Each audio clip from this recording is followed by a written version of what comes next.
Welcome back to Cinema Central. I'm your host, DJ Ace, and it is time, ladies and gentlemen, to talk about Captain Marvel, which came out on March 8th, and to no one's surprise, it made a bajillion dollars, okay? Like, wow, what an opening. Is like a massive hit, made $150 million domestically, which, for the record, is a ton of money. So that's cool. It has pretty good ratings all around. I think it's been sitting around the 84 range on Rotten right now. I saw it. It was pretty good for the most part, but I still wanted to sit down with you and talk about this film. But before we get to that, I need to be perfectly clear. There is a lot of hating going on around the internet right now about this movie. However, I want nothing to do with it. There's going to be no politics in this review. So if you're hating on this movie, stop hating. I will have nothing to do with you. And I am going to talk about this movie as a movie and nothing else. So that's that. So initial thoughts on Captain Marvel. Captain Marvel is a superhero origin film that only really changes the formula by introducing the amnesia mechanic to the plot. Otherwise, it is a very flashy film with a somewhat uninteresting protagonist that gets outshined by the supporting roles. The film still has good action and some good comedic moments, but that does not take away from the fact that this movie will soon be completely overshadowed by the final Avengers film. So, that being said, spoilers ahead. If you have not seen this movie, then turn around now, and I will catch you on the flip-flop after you see it. So, as you may know, Captain Marvel takes place in the mid-90s, and it does in fact connect it to the rest of the timeline. This is kind of a big plot twist in the end of the film, but the Tesseract does come into play here, and some people were asking me, like, wait, why is the Tesseract back in here? And why? And the hows? Well, as we all know, at the end post-credits scene of Thor, the first Thor movie, we see Nick Fury giving the Tesseract to the professor guy, whatever his name was. And so that's the first time we saw the Tesseract, all right? And of course, later on, we learned that the Space Stone, one of the Infinity Stones, is in the Tesseract. So the question is, how does it get from where it's been to this movie to there? Well, the freaking alien cat coughs up the Tesseract on Nick Fury's desk in the post-credits of this film. And so that's how he gets it, so he can give it to the guy later. However, where has it been to this point? Well, the last time we saw the Tesseract chronologically was in the 1940s in Captain America: The First Avenger. It fell to the bottom of the ocean, but of course, Howard Stark retrieved it from the bottom of the ocean, and so, therefore, he may have just held on to it for a while because S.H.I.E.L.D. did not exist yet. He might have given it to the SSR, Strategic Scientific Reserve, from that movie, which of course became S.H.I.E.L.D. later on, with Howard being one of the founding members. And so the question is, how does it get from S.H.I.E.L.D. to this alien, Mar-Vell, who's a Kree who's building a light speed engine with it? That's a great question. However, since she was just pretending to be a human and chilling out on this planet, it's entirely possible she just got involved with the right people, namely S.H.I.E.L.D. or Stark Industries, and probably got her hands on it that way. That is my assumption here. There's no real clear answer how the Tesseract got from the 1940s to an alien in the 1990s, but there it is. So I just wanted to discuss that real quick. Other things from the movie, I felt like the chemistry between Brie Larson and Samuel Jackson was actually pretty good throughout the film. They had a lot of quips, a lot of good funny moments together, a lot of good lines. But I'll talk more about Brie Larson later, but Samuel Jackson, he's just doing his Samuel Jackson thing, man. He's a genius. He's great. He's fantastic. Love him in just about everything he's in. However, one quick note: Disney, holy crap, your de-aging is getting out of hand here. Like, I saw this YouTube video of Sam Jackson on one of the late night shows. I think it was Jimmy Kimmel. And Jimmy Kimmel pulls up, here's a picture of you in this one movie from the 90s that you did, that he actually did in the 90s. And then he pulls up the de-aged him in Captain Marvel. And it's like, what? It's like almost indistinguishable. I have no idea how much money went into the de-aging Samuel Jackson, but like, what is going on? Like, guys, 20 years from now, we're not even going to need actors anymore. Let's be honest. It's coming. Like, the CGI acting revolution is coming, okay? Mark my words. Other characters in the film, Phil Coulson's back. However, I really feel like his appearance in this film was overhyped because he literally had like 5 scenes in the film, and that was it. And they weren't even that involved. So it's like, what? Whatever. I mean, I was excited to see him in this one because, spoilers for Agents of S.H.I.E.L.D., he's dead now. So, again, officially. So, I was kind of stoked to see him in this one, but then he didn't actually end up doing that much. Anyway, so something I kind of mentioned in the initial reaction bit is that for this whole film, this is the origin film for Captain Marvel, all right? However, I felt like I just had this like overbearing feeling because Avengers Infinity War is coming out in 2 months. And I just felt like there's this overbearing feeling that, oh yeah, Avengers Endgame is coming out so soon. Like, that was like 40% of the reason I went to this movie. Because I wanted to see what the big connection was going to be at the post credits. So, yeah, it's just this idea of being overshadowed by Endgame coming out at the end of April. That was kind of overbearing for the entire film. For me, I don't know if it was for other people, but it was just in the back of my mind the whole time. It's like, okay, how's this going to connect to the next Avengers film? And of course, we find out. And so because of that, this film really feels like a footnote, especially since it's coming out so close to the release of the next Avengers. And then there's the whole issue of Brie Larson's portrayal of Captain Marvel, aka Carol Danvers. So I get that she's trying to go a certain direction with it, like this rogue tough guy thing going on. But at the same time, you're trying to throw in the fact that she doesn't know who she is. And so I feel like something got lost in translation on more than one occasion. Like, she has some funny moments. I'll give her that. And she does all the action bits just fine. I mean, I know there's CGI and stunt doubles and a lot of other things going on with that too. But, and her scene, like I said, her scenes with Samuel Jackson are fine. Well, they're more than fun. They're good. They're good.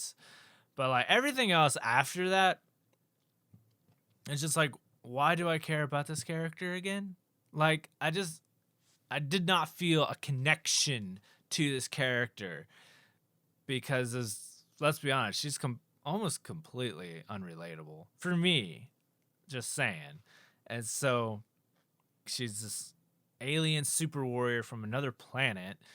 I mean, she's from Earth originally, but she doesn't actually know that, and then it's just the whole journey of figure out who she is, kind of, and I don't know.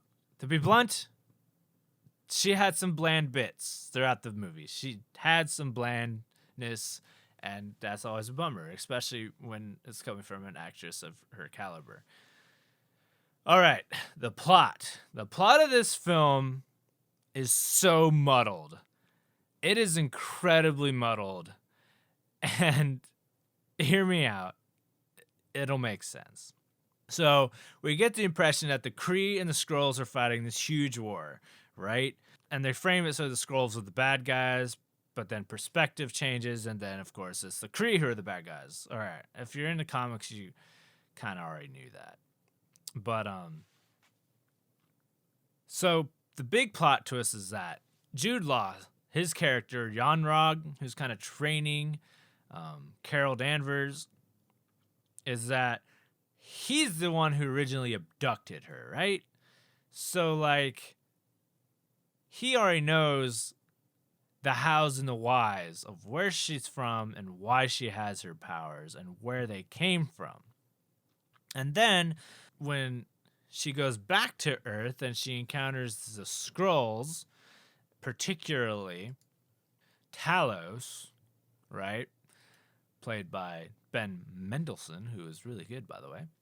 He says that the Kree are looking for the Lightspeed engine that Mar-Vell made, but then we find out that's the engine that blew up and gave her powers.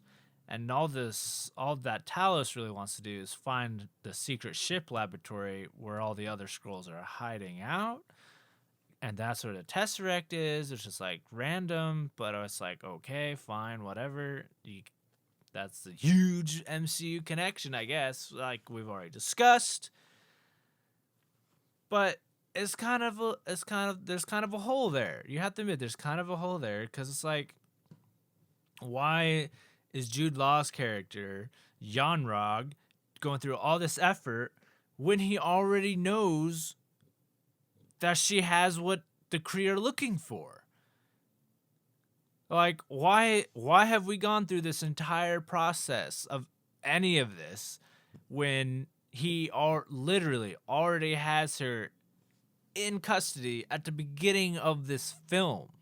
Like, there's no, like, they should have experimented on her and tore her apart from the very beginning to find out, to retrieve the power that they were looking for to begin with. So, because that's why the Kree were there hunting down Mar-Vell, and Carol was just in the way at the time, and then she gets energy blasted by an experimental Kree engine and gets superpowers. So, like, it's a little muddled. You have to admit it's a little muddled, and it gets kind of confusing if you're not paying attention, which is kind of the main weakness of this film. All right. And speaking of her power set, what can she do exactly? Like, her power set is just super uninteresting, okay? Because something around the internet I've seen is like the power scale for the MCU so far ends at Thor taking on the force of a star in Infinity War. That's kind of where, that is the tip of the iceberg, man. So that's kind of the comparison here. That's like the measure for like the most powerful feat in the MCU. But like her power set is just like, so she has energy blasts. She can project energy fields around herself. She can fly through space, and apparently she can travel faster than light. Where did that come from? Like, they don't really take the time to explain exactly what her power set is, and then at the same time, it's a little concerning that her power set is seemingly limitless or unlimited with no definitive weaknesses. And that is just an uninteresting character. And perfect example. I'm gonna do the most taboo thing of all time. I'm gonna talk about DC for a minute, all right? Talk about Marvel movies, switch into DC for 2 seconds. Bear with me. Superman, all right? Superman has he's like the definitive superhero, all right? He has all these crazy powers that make him basically a god, except for one thing. He has a weakness. He is weak to kryptonite, and so that will stop him in his tracks. He has all the powers in the world, and he'll be stopped dead in his tracks with kryptonite, all right? Going back to Captain Marvel, there are no definitive weaknesses for her powers, which to me is just an uninteresting character. And I mean, Granted, there are certain characters in DC that can just beat Superman with straight up power, like power on power. He can still lose to certain characters. Just like in Marvel right now, Thor at one point could lose to certain characters in a straight up slug match, but he's not immortal. Loki points that out in one of the Thor films, like blatantly says, we're not immortal, give or take 5,000 years, like Asgardians can die. They're not invincible. Like, Thor's like way up there, but he can still be killed if you try hard enough. So at this point in time, Captain Marvel is invincible, and that just makes an uninteresting character, all right? That's all I'm saying. And the bit about the light speed thing, she takes the Skrulls away from Earth, but she flies outside of the ship. So we have the ship that can go faster than light, and she just flies next to it. So apparently, she could go faster than light, which is insane, because that's just like the only other character in the MCU that can achieve that feat is Thor, but he's using some crazy Asgardian science magic to do it. So, yeah, I don't know what's happening there, and it's unsettling. All right, moving on. Just some other tidbits from the film. The Stan Lee tribute in this film was amazing. It's the first thing you see in the film. Instead of the normal MCU reel that they have been doing, they do it with Stan Lee's cameos. And like, it took me a minute to realize what was happening, but then I realized what they were happening, and it was just amazing and heartbreaking all at the same time. Brought a tear to my eye before the movie even played, man. I'm really happy they did that. And then also, of course, he has the cameo on the bus.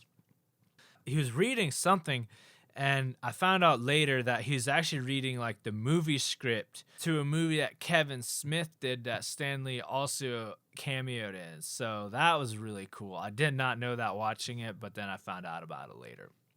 And if you don't know, Kevin Smith is a huge director, actor, writer in the comic book world. So he's cool. All right, continuing on here. Like I said before, the movie has good action. However, I'm starting to detect a pattern in the MCU. They have some overused action scenes. 2 examples. There's that brief scene where we see it's after like the Kree and the Ronin fleet arrive to blow up Earth. She flies out there to stop them, and they launch fighters at her.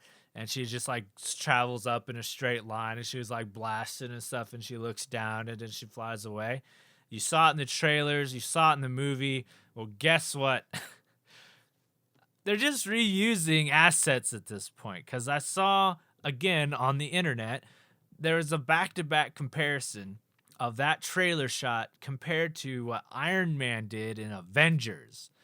So, like, that whole scene was CG anyway. They just took the framework, took out Iron Man, put in Captain Marvel, and they were good to go. Like, it's literally a copied and pasted CG framework, which is kind of unsettling. Like, come on, guys. Surely your budget isn't hurting that much. Like, it's Disney. Come on. Put some effort here. And then also, it was hilarious once. It was fun twice.